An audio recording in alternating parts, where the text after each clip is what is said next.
Al pasar Jesús, vio un hombre ciego de nacimiento y le preguntaron los discípulos, diciendo: Rabí, ¿quién pecó, este o sus padres, para que haya nacido ciego? Respondió Jesús: no es que pecó éste ni sus padres, sino para que las obras de Dios se manifiesten en él. Me es necesario hacer las obras del que me envió, entre tanto que el día dura, la noche viene, cuando nadie puede trabajar. Entre tanto que estoy en el mundo, luz soy del mundo. Dicho esto, escupió en tierra e hizo lodo con la saliva y untó con el lodo los ojos del ciego. Y le dijo: ve a lavarte en el estanque de Siloé, que traducido es enviado. Fue entonces y se lavó y regresó viendo.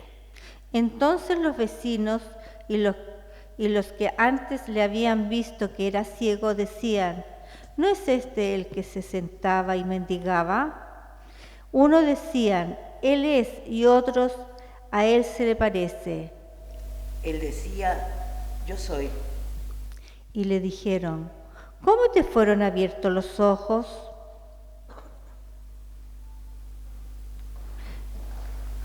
Respondió y dijo: aquel hombre que se llama Jesús hizo todo. Me untó los ojos y me dijo: ve al Siloé y lávate. Y fui y me lavé y recibí la vista. Entonces le dijeron: ¿dónde está él? Él dijo: no sé. Llevaron ante los fariseos al que había sido ciego, y era día de reposo cuando Jesús había hecho el lodo y le había abierto los ojos. Volvieron pues a preguntarle también a los fariseos cómo había recibido la vista. Él les dijo: me puso lodo sobre los ojos, me lavé y veo. Entonces algunos de los fariseos decían: ese hombre no parece de Dios, porque no guarda el día de reposo. Otros decían: ¿cómo puede un hombre pecador hacer estas señales? Y había disensión entre ellos. Entonces volvieron a decirle al ciego: ¿qué dices tú del que te abrió los ojos? Y él dijo que es profeta. Pero los judíos no creían que él había sido ciego y que había recibido la vista hasta que llamaron a los padres del que había recibido la vista.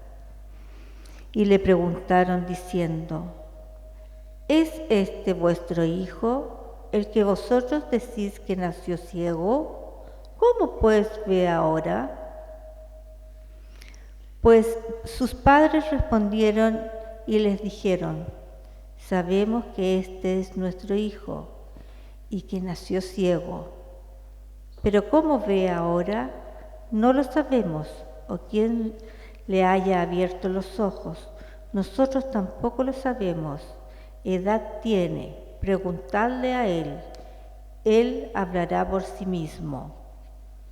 Esto dijeron sus padres, porque tenían miedo a los judíos, por cuanto los judíos ya habían acordado que si alguno confesase que Jesús era Mesías, fuera expulsado de la sinagoga. Por eso dijeron sus padres: edad tiene para preguntarle a él. Entonces volvieron a llamar al hombre que había sido ciego y le dijeron: da gloria a Dios, nosotros sabemos que ese hombre es pecador. Entonces él respondió y dijo: si es pecador, no lo sé. Una cosa sé, que habiendo sido yo ciego, ahora veo. Le volvieron a decir: ¿qué te hizo? ¿Cómo te abrió los ojos? Él les respondió: ya os lo he dicho, y no habéis querido oír. ¿Por qué lo queréis oír otra vez? ¿queréis también vosotros haceros sus discípulos? Y le injuriaron y dijeron: tú eres su discípulo, pero nosotros discípulos de Moisés somos. Nosotros sabemos que Dios ha hablado a Moisés, pero respecto a ese no sabemos de dónde sea. Respondió el hombre y les dijo: puesto esto es lo maravilloso, que vosotros no sepáis de dónde sea, y él me abrió los ojos. Y sabemos que Dios no oye a los pecadores, pero si alguno es temeroso de Dios y hace su voluntad, a ese oye. Desde el principio no se ha oído decir que ninguno abriese los ojos de a uno que nació ciego. Si éste no viniera de Dios, nada podría hacer. Respondieron y le dijeron: tú naciste de todo en pecado y nos enseñas a nosotros. Y le expulsaron. Oyó Jesús que le habían expulsado y hallándole le dijo: ¿crees tú en el Hijo de Dios? Respondió él y dijo: ¿quién es, Señor, para que crea en él? Le dijo Jesús: pues le has visto, y el que habla contigo, él es. Y él dijo: creo, Señor, y le adoró. Dijo Jesús: para juicio he venido yo a este mundo, para que los que no ven, vean, y los que ven, sean cegados. Entonces algunos de los fariseos que estaban con él, al oír esto, le dijeron: ¿acaso nosotros somos también ciegos? Jesús le respondió: si fuerais ciegos, no tendríais pecado, mas ahora porque decís, vemos, vuestro pecado permanece. Oremos. Padre nuestro, que en tu infinito amor y misericordia nos permites acercarnos a tu palabra, permítenos conocer y sentir tu voluntad para nosotros, más allá de nuestro entendimiento. Señor Jesús, permítenos confiar en tu poder sanador, tú que transformaste la ceguera en visión. Abre nuestros ojos para que podamos ver más allá de nuestras limitaciones y que podamos vivir en las promesas que nos muestran tus enseñanzas, por obra y gracia del Espíritu Santo, que hace posible perfeccionar la santidad en tus caminos. Amén. Amén. Pueden tomar asiento.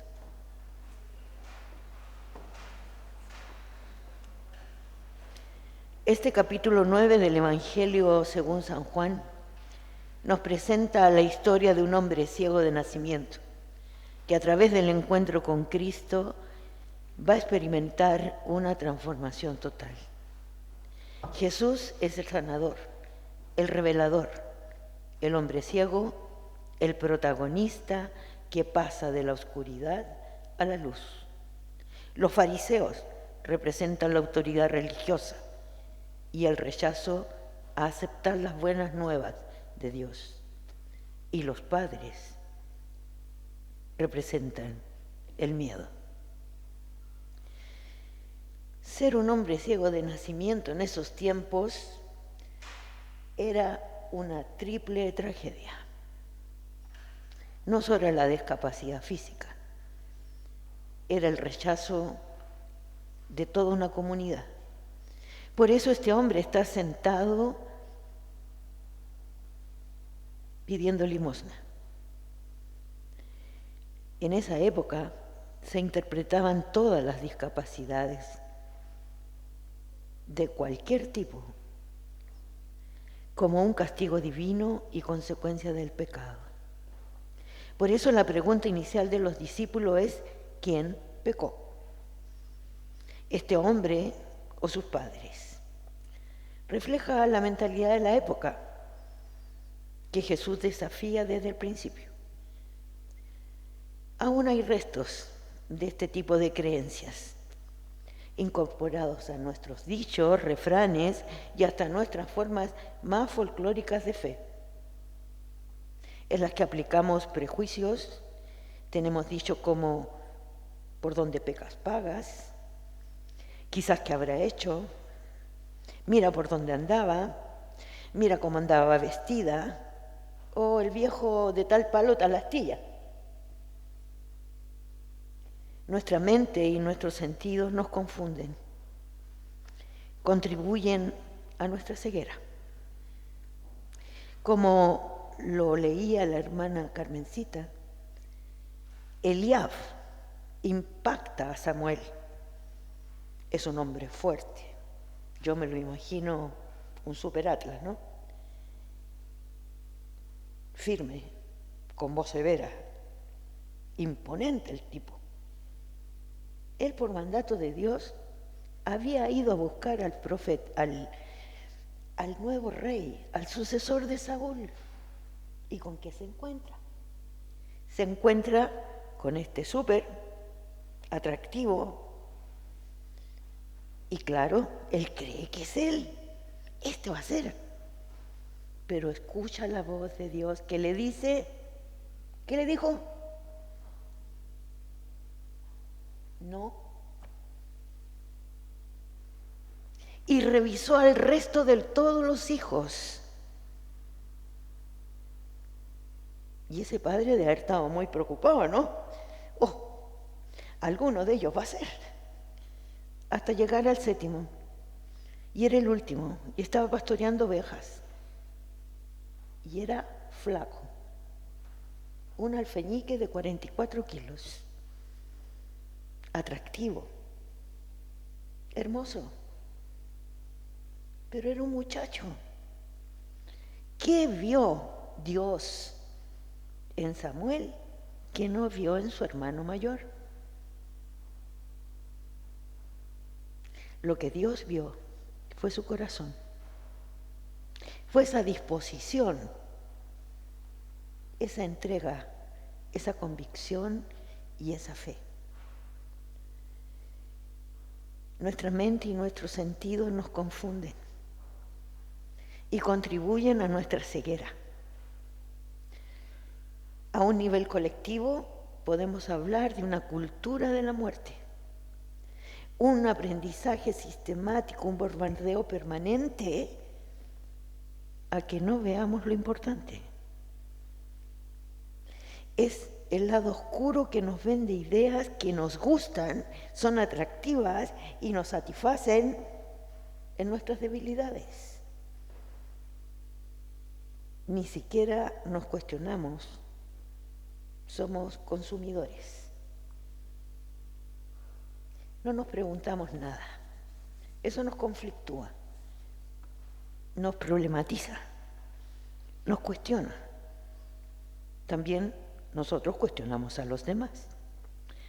El Evangelio de hoy es una invitación a dejar que la palabra ilumine nuestras vidas, a cuestionar nuestras percepciones, a descubrir la luz que Jesús ofrece en medio de las tormentas, las tribulaciones, tanto personales como colectivas. Hemos solicitado la intercesión porque la fe no los libra del dolor, pero nos da una perspectiva de sabernos acompañados, de poder estar entre nosotros, compartir. Dios no causa ni acepta el sufrimiento, sino que su obra se manifiesta como restauradora de las causas de ese dolor, salvadora en rescate de nuestra humanidad. La prueba de ello es Jesús mismo. Este pasaje nos muestra un proceso de transformación, cuestionamiento y confrontación. Jesús rompe con el prejuicio y abre un camino de sanación, revelación, mostrando que su luz puede llegar hasta las zonas más oscuras. Desde la acción de Jesús de poner el barro en los ojos al ciego, hasta el testimonio valiente que este último hace frente a sus acusadores. Observemos cómo la fe y la apertura al ministerio juegan un papel central en la experiencia de sanación y la revelación de quién es Jesús. Este pasaje, la luz y la ceguera, no solo se refiere a las condiciones físicas, sino que son símbolos poderosos de que la esclavitud que hay en muchas áreas de nuestras vidas individuales y colectivas no han hecho el proceso. A veces necesitamos ayuda para darnos cuenta, para tomar conciencia, para poder aceptar un desafío. Luego de la intercesión viene la fe, viene la confianza de que el Señor estará con nosotros. Pero hasta dónde llegue ese proceso va a depender de nosotros. ¿Podemos avanzar? ¿Podemos seguir preguntándonos? La luz representa la verdad, la vida, la presencia de Dios. La ceguera, la ignorancia espiritual y la resistencia a esa luz. Jesús dice en varias ocasiones que ha venido al mundo para que los ciegos vean. Y nos dice muchas veces, los que tengan oídos, que oigan. Se abre toda una dimensión que es difícil explicar, pero que sí podemos sentir, sobre todo cuando estamos en crisis. Quizás hay situaciones, emociones o verdades que no podemos ver o aceptar o entender. ¿Cómo hacemos entonces ese proceso de liberación? Así como los automovilistas tienen un punto ciego, cuando van manejando hay un ángulo en que no ven, así como nuestra visión llega hasta aquí, 270 grados, es así como vamos caminando espiritualmente también. Nosotros, los que hemos tenido el privilegio de criarnos en el Evangelio, de aprender los coritos, los signos, los alabanzas, de escuchar predicadores, tantos predicadores notables como los que mencionaba el obispo Ronnie el domingo pasado, los que hemos tenido esa bendición, también tenemos un punto ciego. También tenemos visión de 270 grados. ¿Cómo lo hacemos entonces?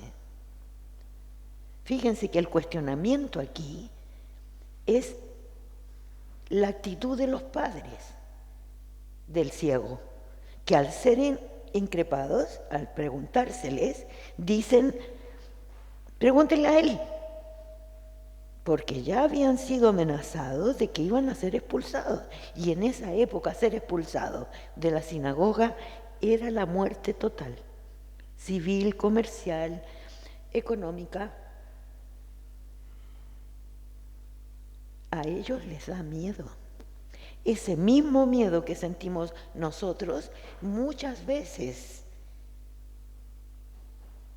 cuando no nos animamos a hacer luz, a dar testimonio. ¿Por qué nos pasa eso? Hay muchas razones y han sido materia de tratados durante toda la historia de la Iglesia. Tenemos los mártires que se animaron y la pagaron caro. Tenemos los profetas, que ninguno corrió buena suerte. Tenemos dentro de la lista de personas que nombraba el domingo pasado el obispo Ronnie, y yo también hacía memoria de un montón de gente, cientos, miles, servidoras anónimas, que durante años fueron a la Juan Antonio Río a dar testimonio. El Coro Unido, que se paseó por Chile con más de 100 voces. que dieron testimonio, personas que se comprometieron con el dolor que causa el mismo ser humano a otro ser humano en pro de que es mejor, que es diferente y que el otro no tiene dignidad de ser persona. La fe se manifiesta en el acto de obedecer a Jesús, en el caso del ciego, su respuesta a los fariseos y en la declaración final de Juan 9, 30 al 34. ¿Qué está pasando ahí? Esta transformación es un llamado. El ciego está molesto. Le han preguntado 5 veces. ¿Quién te hizo? ¿Cómo lo hizo? ¿Quién fue? ¿Quién crees tú que es ese que te sanó? Está molesto. Pero ¿saben qué? Está, como diríamos, envalentonado. Y hasta les tira una bravatada, una provocación. Bueno, ¿y ustedes quieren ser discípulos de él también? ¿Que preguntan tanto? Eso hace cuando se pasa de la ceguera a la luz. El que era ciego nos da el ejemplo de ser auténtico, de ser valiente, de tener coraje de cada uno de nuestros testimonios personales e institucionales. Pueden llegar a tener para que pidamos a Dios la fuerza para vivirlo con convicción, para que vivamos vidas con propósito, con sentido, en el gozo de la paz del Señor. Al estilo wesleyano diríamos, y esto sí ustedes lo compartimos, ¿cierto? Haz todo el bien que puedas. ¿No se lo saben? A ver si lo repetimos, a ver si avivamos el fosforito y lo transformamos en una antorcha. Haz todo el bien que, por todos los medios que, de todas las maneras que, en todos los sitios que puedas, a todas las horas que puedas, a toda la gente que, durante todo el tiempo que puedas. ¿Está poco claro? Yo ves que me enfrento a este tipo de mensajes tan provocadores, se me aprieta la guata. Pero parece que mi estómago tiene alguna conexión con mi conciencia, porque entonces surge la pregunta, ¿qué puedo hacer yo? Insignificante mujer de 73 años, agobiada ya por el deterioro del cuerpo. ¿Qué es lo que podemos hacer? Parece que tenemos medio baja la autoestima espiritual también. En buscar soluciones rápidas, cómodas y a veces hasta tóxicas, este Evangelio nos invita a coger la atención, la conciencia del que le habla Jesús a los fariseos. Antes no sabían. Ahora sí saben. Eso es lo que leímos recién. Entonces estamos todos jodidos, porque somos del grupo que sí sabe. No somos del grupo que no sabe quién es Jesús, quién es Dios, qué hace el Espíritu Santo, cómo se mueve. ¿O acaso nosotros no tenemos la certeza que a lo largo de nuestra vida el Espíritu del Señor ha estado, estuvo y estará con nosotros?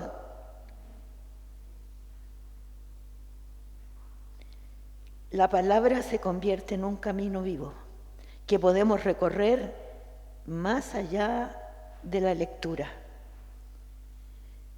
Si ustedes no se acuerdan sobre qué versó el mensaje del domingo pasado, yo les sugiero que para atrapar a este gran embaucador que es nuestra mente, que cumple la misión de protegernos, de hacernos sobrevivir, pero yo les sugiero que lean el texto del Evangelio, a lo menos durante la semana.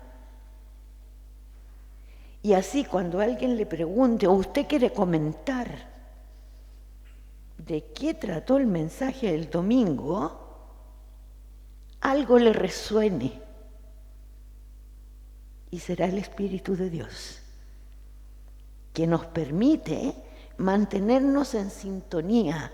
La luz depende de los fotones, no son células, son fotones. Si nosotros no lo mantenemos cargado, activado, entonces no hay resonancia.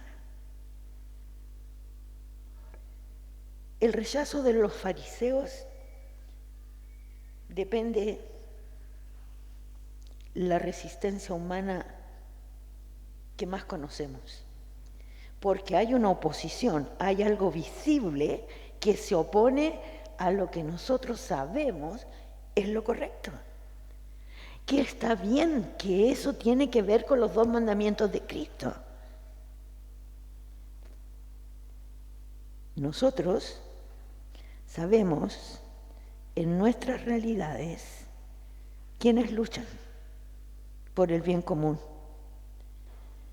quienes luchan porque se sepa la paz, la verdad, por la justicia, por quienes luchan y arriesgan mucho. Pareciera que los fariseos siempre ganan, porque ellos escriben la historia. Entonces, ¿para qué intentar hacer algo? Nos sentimos inútiles, impotentes frente al mal. La ceguera espiritual puede manifestarse como falta de percepción del dolor, del entorno, de lo que estoy expuesto a ver, a sentir, a compartir. Si yo nunca le pregunto a nadie en cómo estás y me detengo, difícilmente puedo acompañarla en su proceso y yo crecer en ese proceso también. Creo que la clave está en abrir el corazón a la luz de Jesús, pedir discernimiento y estar dispuesto a mirar con honestidad mi propia paja en mi propio ojo y en el intentar ver, hacer que el Espíritu del Señor me muestre. Si nos damos cuenta que vamos todos juntos como humanidad, que no hay entre nosotros ni mayor ni menor, que cada uno juega un papel, un rol importante en los planes de Dios, que cada uno está aportando con nuestros dones y talentos, le da sentido también a nuestras propias vidas, a la luz del Evangelio. Si renunciamos a ser luz del mundo, los que perdemos somos nosotros. Aunque no entendamos, el plan de Dios se está cumpliendo. Somos más los que por gracia de Dios intentamos día a día ser luz del mundo. Miles de millones de personas sin distinción intentan ser luz, solo que no son noticia. Es la obra del Espíritu Santo. Creo que compartimos un diagnóstico terrorífico, oscuro, negro, maloliente, muy difícil de comprender. Ese diagnóstico actualmente se encuentra en 56 países en guerra armada, sea por conflictos internos o por presencia extranjera. Eso afecta a 92 países. Imagínense la magnitud de la oscuridad.